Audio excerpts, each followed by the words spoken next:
Assalamualaikum Adli. Assalamualaikum warahmatullahi wabarakatuh. Kami dari kelompok 5 akan mempresentasikan tugas kami yang berjudul Membumikan Islam di Indonesia. Dengan saya Hafiz Nur Fauzi dengan NIM 17220678. Dengan saya Fehdan Nuzidan dengan NIM 17220380. Dengan saya Muhammad Firki Maula Al-Fadil dengan NIM 17221214. Dengan saya Rian Arya Satya dengan NIM 17220783. Dengan saya Ahmad Fadli Aryansa dengan NIM 17220616. Islam di Indonesia. Spirit Islam telah menggelora di tanah bumi Ibu Pertiwi ini sejak dahulu. Kala Nusantara belum disatukan dengan nama Indonesia. Beberapa kerajaan telah menjadikan Islam sebagai dasar pemerintahannya. Hingga pada masa perjuangan merebut kemerdekaan pun, ajaran Islam turut memberikan pengaruh yang besar. Proklamasi pada tanggal 17 Agustus 1945 juga tak lepas dari nuansa keislaman. Pembacaan teks proklamasi yang bertepatan dengan hari Jumat 9 Ramadan 1364 Hijriah dilakukan Bung Karno setelah mengunjungi sejumlah ulama antara lain Kiai Haji Syekh Musa, Kiai Haji Abdul Mukti, dan Kiai Haji Hasyim Asy'ari. Dengan dukungan ulama, Bung Karno pun merasa tak takut atas ancaman dan serbuan tentara sekutu pasca proklamasi. Ya, di sini saya akan membacakan makna membumikan Islam di Indonesia. Membumikan Islam di Indonesia berarti menyesuaikan ajaran Islam dengan budaya lokal, tanpa menghilangkan nilai-nilai fundamentalnya. Proses ini penting karena Indonesia memiliki keragaman budaya yang sangat luas, dan Islam yang berkembang di Nusantara harus dapat diterima masyarakat setempat. Sejak awal kedatangan Islam berkembang di Indonesia dengan pendekatan yang damai dan fleksibel.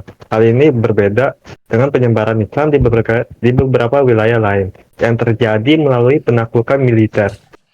Di Indonesia, Islam diterima karena pendekatan dakwah yang persuasif, toleran, dan menyatu dengan budaya setempat. Menurut data dari Pew Forum pada tahun 2010, Indonesia merupakan negara dengan populasi Muslim terbesar di dunia dengan mencapai 88,1% dari total penduduk. Namun data terbaru menunjukkan penurunan populasi menjadi 85% pada tahun 2016. Penurunan ini menandakan adanya tantangan dalam mempertahankan identitas keagamaan di tengah perubahan sosial serta budaya. Hal ini menjadi perhatian penting bagi umat Islam di Indonesia untuk terus memperkuat solidaritas serta identitas keagamaan mereka. Alasan sejarah masuknya Islam ke Indonesia. Masuknya Islam ke Indonesia melalui beberapa jalur utama. Yang pertama, jalur perdagangan. Jalur utama masuknya Islam adalah melalui perdagangan internasional yang menjadi wilayah Nusantara sebagai titik persinggahan penting. Para pedagang Muslim dari Arab, Persia, serta Gujarat, India berlabuh di pelabuhan seperti Barus, Sumatera Utara, Lok Semau, Aceh, Gresik, dan Banjarmasin. Ketika mereka tinggal sementara atau menetap, para pedagang ini memperkenalkan Islam melalui interaksi sosial dan etika bisnis yang Islami. Mereka dikenal jujur, adil, dan tidak memaksa, sehingga masyarakat lokal merasa tertarik untuk mempelajari ajaran mereka. Ringkasan sejarah masuknya Islam ke Indonesia. Yang kedua, jalur dakwah. Ulama dan pendakwaan ikut menyebarkan Islam secara sistematis. Mereka bukan hanya menyampaikan ajaran Islam secara verbal, tetapi juga melalui pendidikan informal dan pesantren. Salah satu metode dakwah yang paling efektif adalah melalui pendekatan kultural, yaitu dengan memahami nilai-nilai lokal, serta memasukkan pesan Islam ke dalam budaya yang sudah ada. Yang ketiga, jalur perkawinan. Perkawinan antara pedagang Muslim dan wanita lokal merupakan salah satu metode penyebaran Islam yang paling efektif dan tidak menimbulkan konflik. Ini terjadi secara alami, terutama di wilayah pesisir yang menjadi pusat perdagangan internasional. Proses ini bukan hanya membentuk keluargaan baru, tetapi juga membuka jalanan bagi terbentuknya komunitas muslim lokal yang perlahan membentuk struktur sosial yang Islam alami.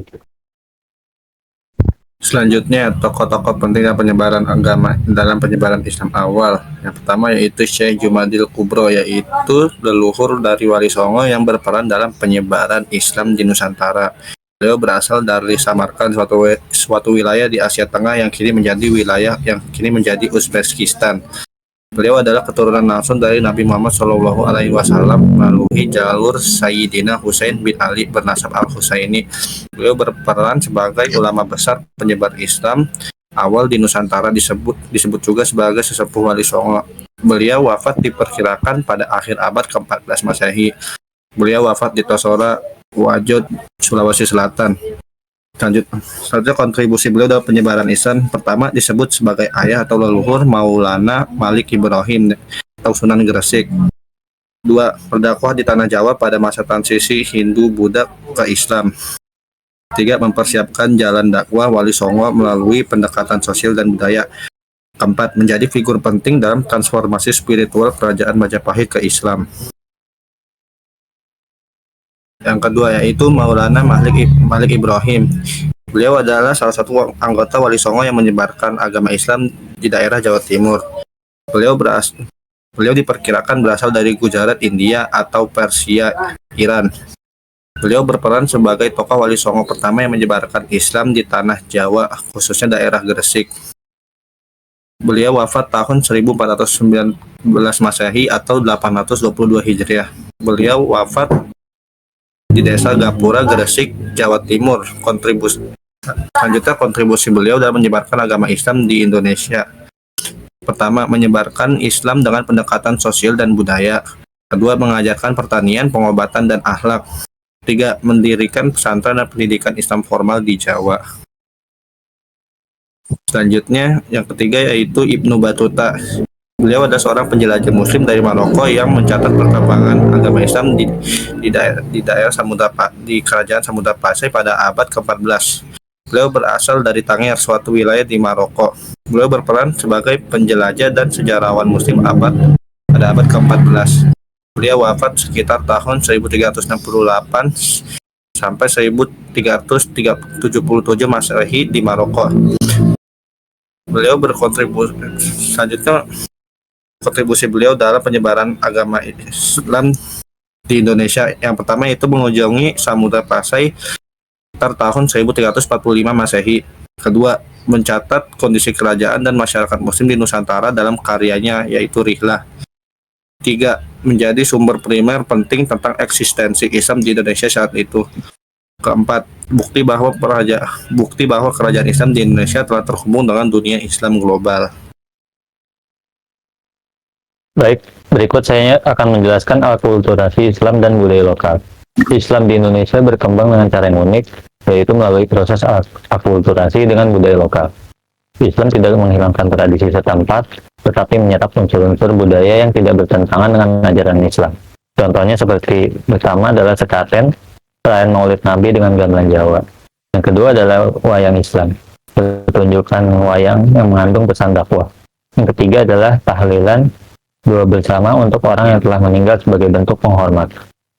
Peran Wali Songo dalam akulturasi Islam ini yang pertama adalah Sunan Kalijaga, menggunakan wayang sebagai media dakwah agar lebih mudah diterima oleh masyarakat. Yang kedua adalah Sunan Bonang, memperkenalkan Islam melalui seni musik dan tembang Jawa. Yang ketiga adalah Sunan Kudus, melarang penyembelihan sapi untuk menghormati budaya Hindu-Buddha, sehingga masyarakat lebih mudah menerima Islam. Next. Berikut adalah strategi dalam membumikan Islam di Indonesia.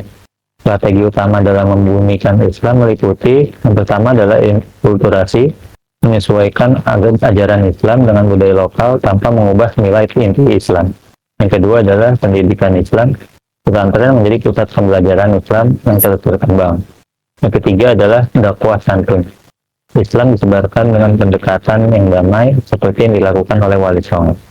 Yang keempat adalah peran kerajaan Islam, Sultan Demak, Mataram Islam, dan Ternate mendukung Islam asli.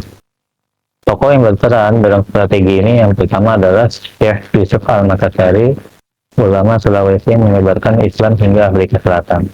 Yang kedua adalah Buya Hamka, cendekiawan Muslim yang mengembangkan pemikiran Islam dalam sastra dan pendidikan.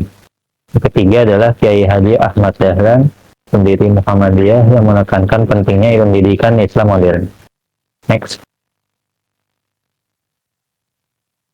Baik, yang terakhir adalah peran ulama dan masyarakat dalam membumikan Islam. Para ulama berperan sebagai penjaga moral dan penyebar Islam yang moderat.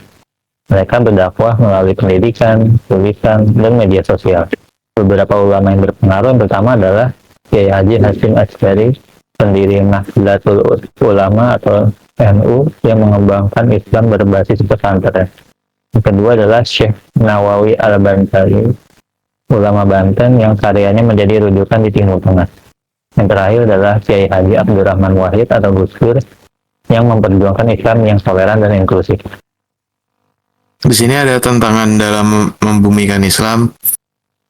Ada beberapa tantangan yang dihadapi dalam membumikan Islam di Indonesia. Yang pertama itu ada globalisasi, yaitu pengaruh budaya asing yang dapat menggeser nilai Islam. Yang kedua ada konflik budaya dan agama, yaitu beberapa praktik lokal yang bertentangan dengan ajaran Islam. Yang ketiga ada radikalisme, yaitu munculnya kelompok yang menolak akulturasi dan keberagamaan. Di sini ada solusi yang dapat dilakukan. Yang pertama itu ada memperkuat pendidikan Islam yang moderat. Yang kedua ada meningkatkan peran ulama dalam memberikan pemahaman Islam yang inklusif. Ketiga ada menggunakan media sosial sebagai sarana dakwah yang positif. Di sini ada upaya implementasi Islam di berbagai wilayah Indonesia. Islam berkembang dengan cara yang unik di berbagai daerah. Yang pertama ada Aceh yang menerapkan syariat Islam dalam hukum dan pemerintahan. Yang kedua ada Jawa yang kuat dengan budaya pesantren dan tradisi Islam Jawa.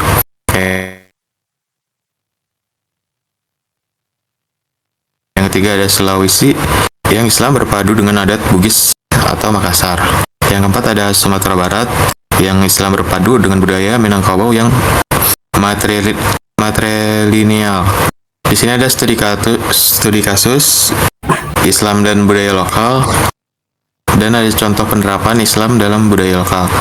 Yang pertama ada Wali Songo yang menggunakan seni budaya dalam dakwah. Yang kedua ada Kesultanan Ternate dan Tidore yang menjadikan Islam sebagai identitas kerajaan. Yang ketiga ada Bugis Makassar yang memadukan Islam dengan Shirina Pece, harga diri dan solidaritas. Next. Di sini ada kesimpulan materi. Islam memiliki peran yang signifikan dalam sejarah dan identitas Indonesia, di mana umat Muslim merupakan populasi terbesar di dunia. Meskipun demikian, terdapat penurunan persentase populasi Muslim yang menunjukkan tantangan modernisasi dan meredupnya semangat keagamaan. Integrasi nilai-nilai Islam dengan konteks nasional dan budaya lokal melalui pribumisasi sangat penting untuk memperkuat identitas keagamaan dan sosial, serta menciptakan praktik keagamaan yang relevan. Keberagaman suku, agama, dan budaya di Indonesia perlu dikelola dengan baik untuk mencegah konflik dan mempromosikan persatuan. Selain itu, ada kesetaraan gender dan penghapusan diskriminasi menjadi kunci untuk menciptakan masyarakat yang adil dan harmonis, di mana nilai-nilai Pancasila sebagai dasar negara dapat diterima dan diimplementasikan oleh semua warga negara. Sekian presentasi dari kami. Wabillahi taufiq wal hidayah. Wassalamualaikum warahmatullahi wabarakatuh. Waalaikumsalam warahmatullahi wabarakatuh.